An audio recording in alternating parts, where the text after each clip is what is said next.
am I supposed to be doing here? I thought that we All right, everybody, it's time for your favorite podcast. And today, I have a little treat for you because it's time for Survival of the Fittest is the soup du jour. I'm at the Broken Cage in downtown Orlando, and it is fino. Let me tell you, we're talking about like marble bars, beautiful artwork, just a great selection of alcohol. Once again, just kind of like Orlando, just kind of being Orlando. Great drinks, beautiful spot. I can't say anything more than I have another big treat. I'm here with Conor. Now, Conor and I, we have a story. We go back. We go way back from when we worked together at a place called El Buddha. The late, great El Buddha. I'm sure I've mentioned her before because we had a blast there.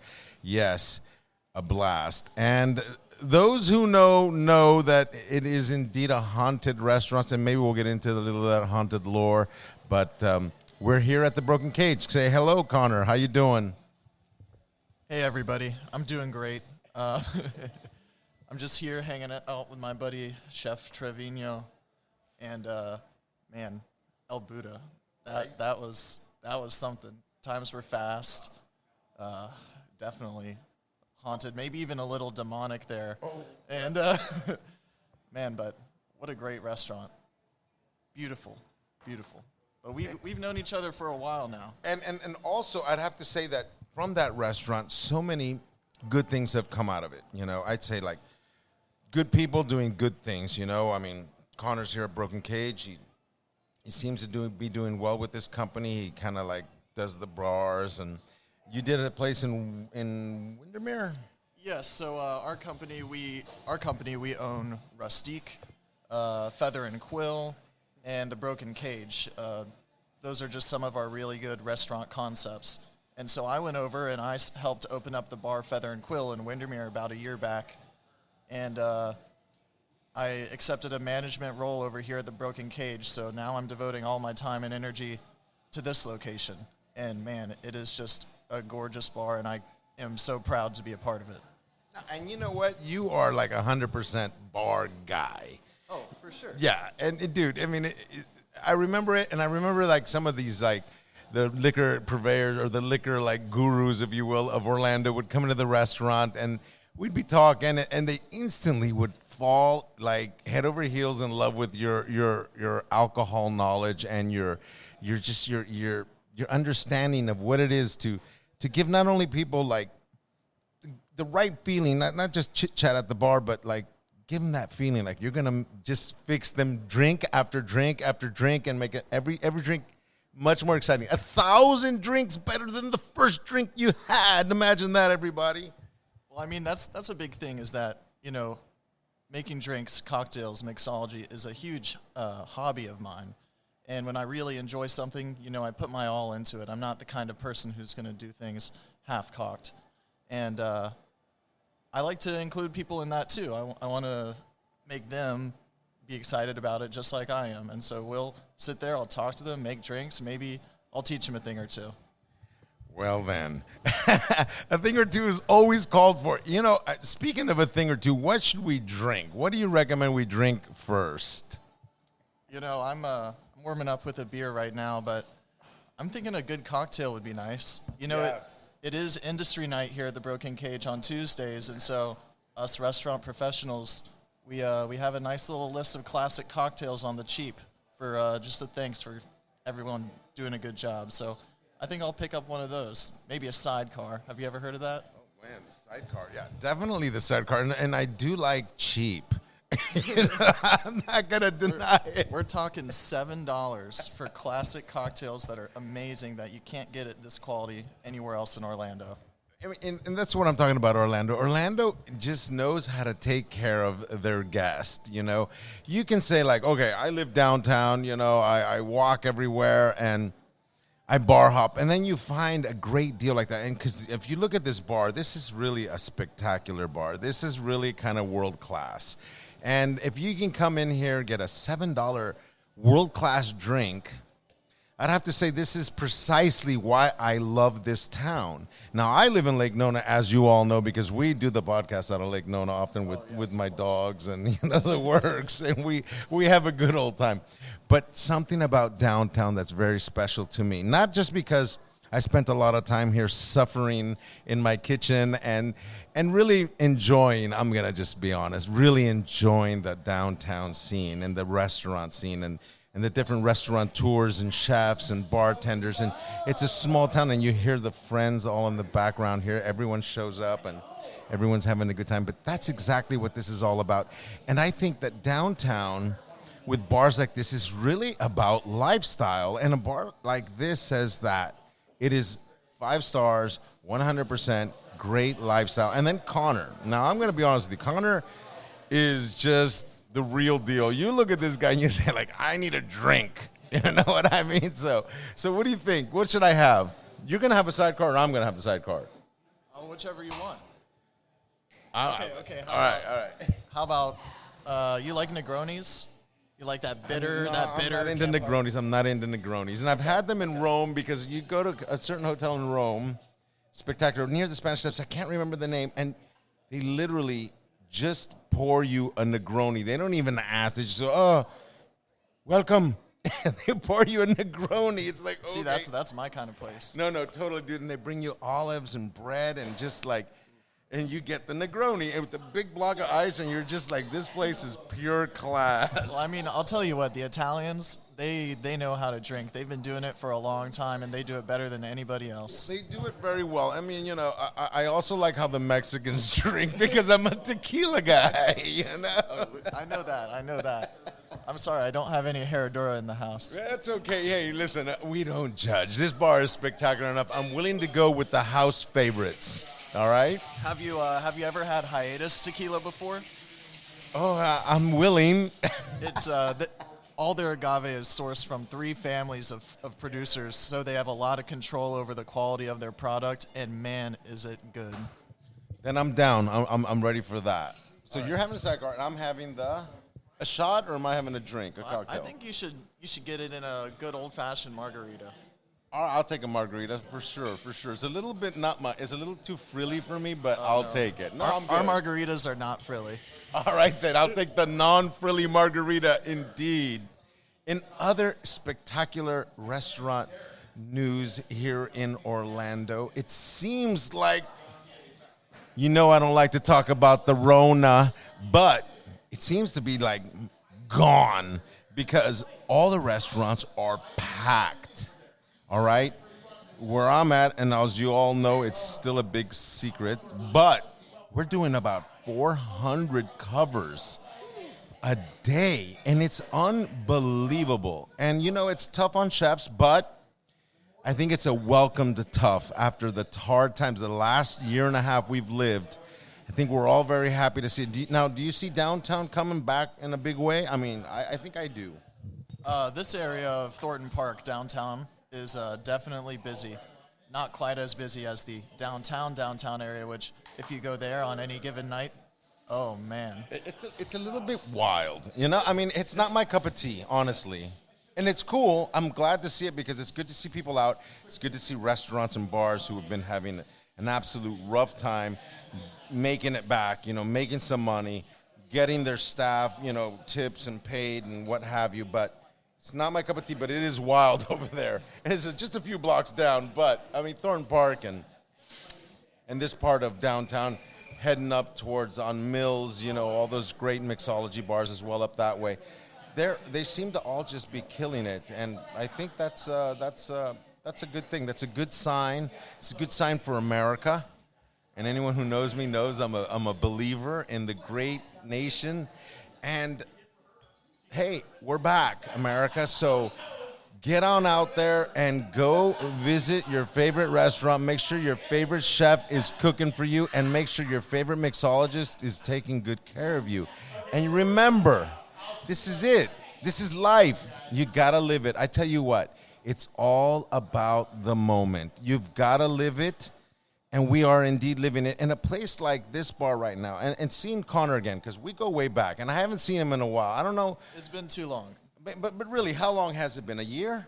2 years? I don't know. Has it really? Damn, bro. Since you before look younger. I'm trying.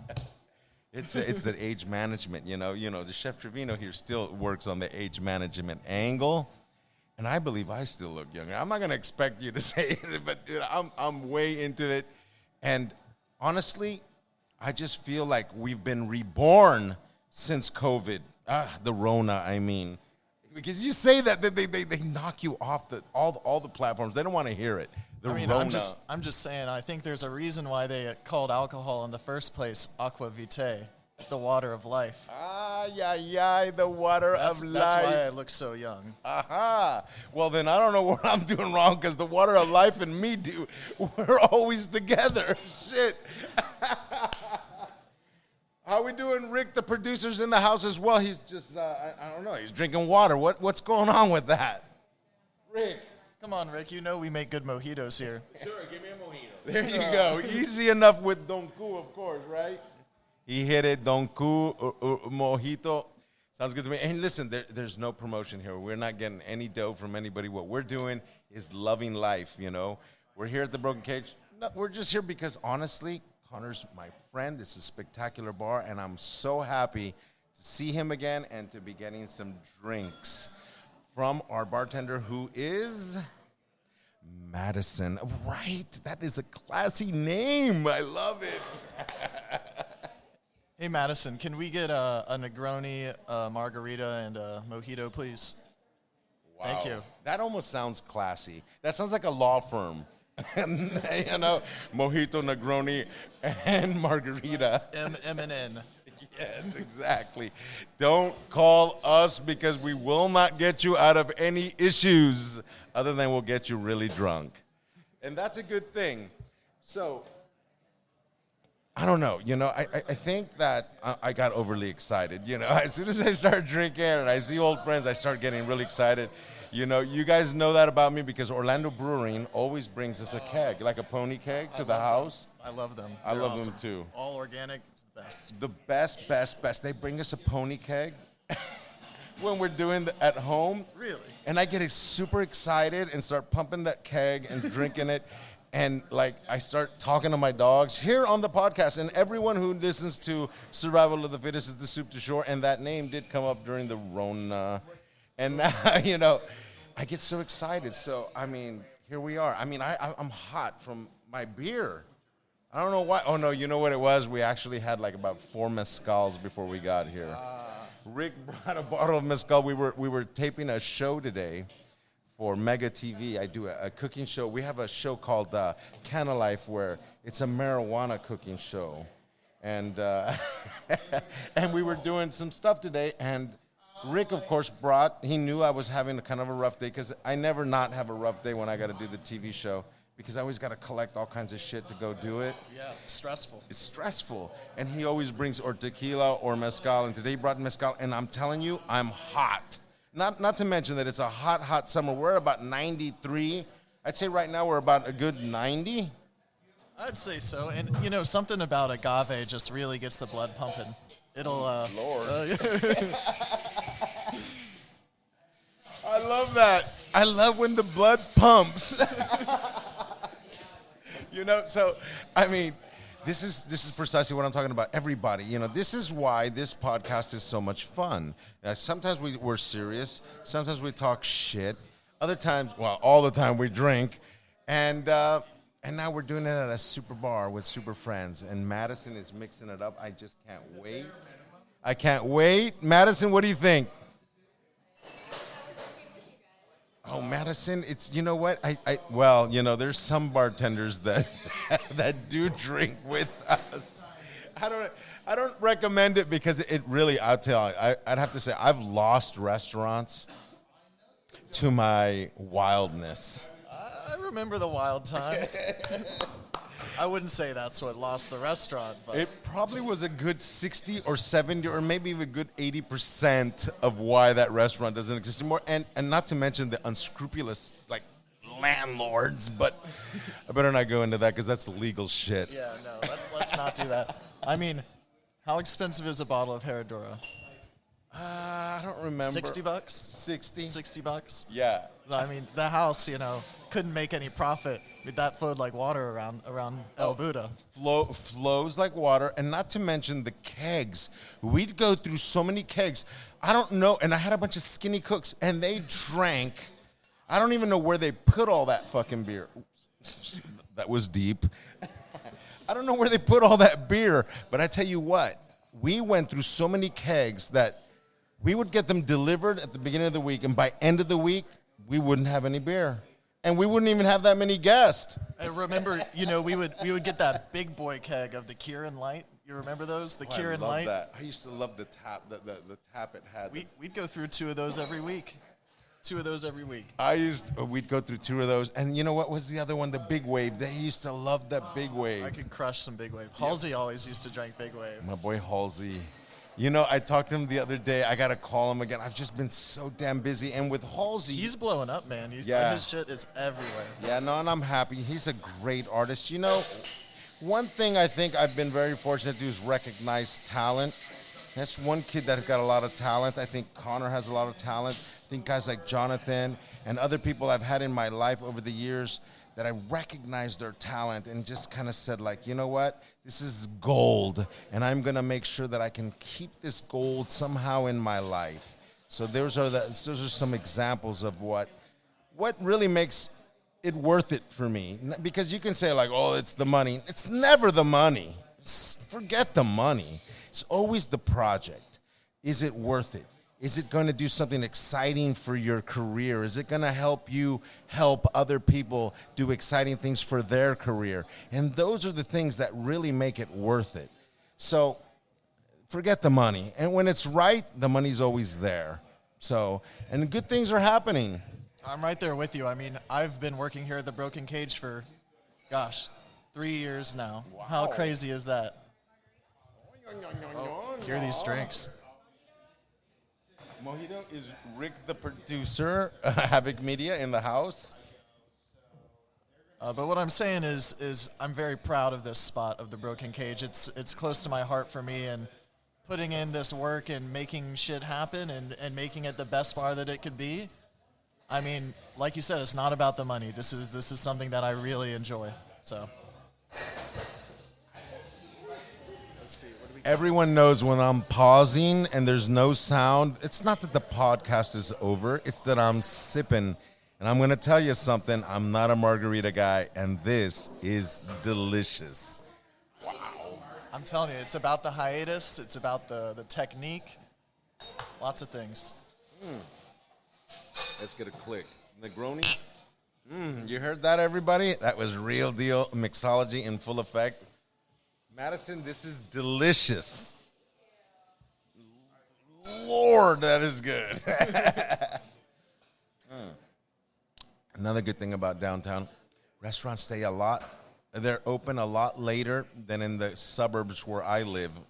The Lake region, I call it, So, I mean, even if all the restaurants close, you'll always find something open in downtown. So, like alcohol, all day messing around, doing stuff.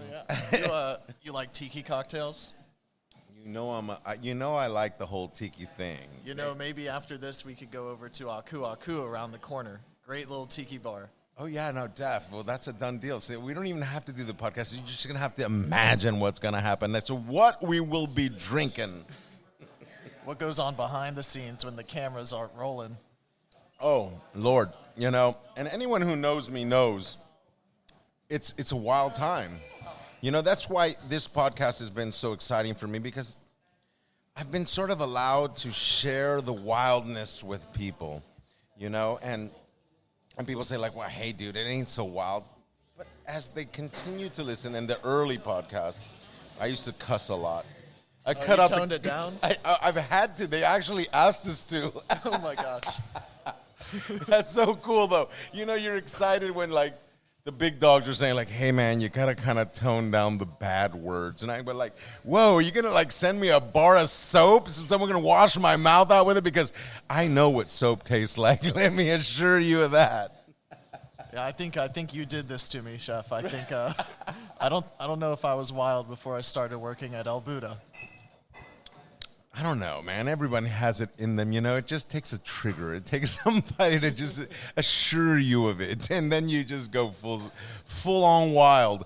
And wild is very important in life because there comes a time where you won't be able to be wild anymore. So I don't know.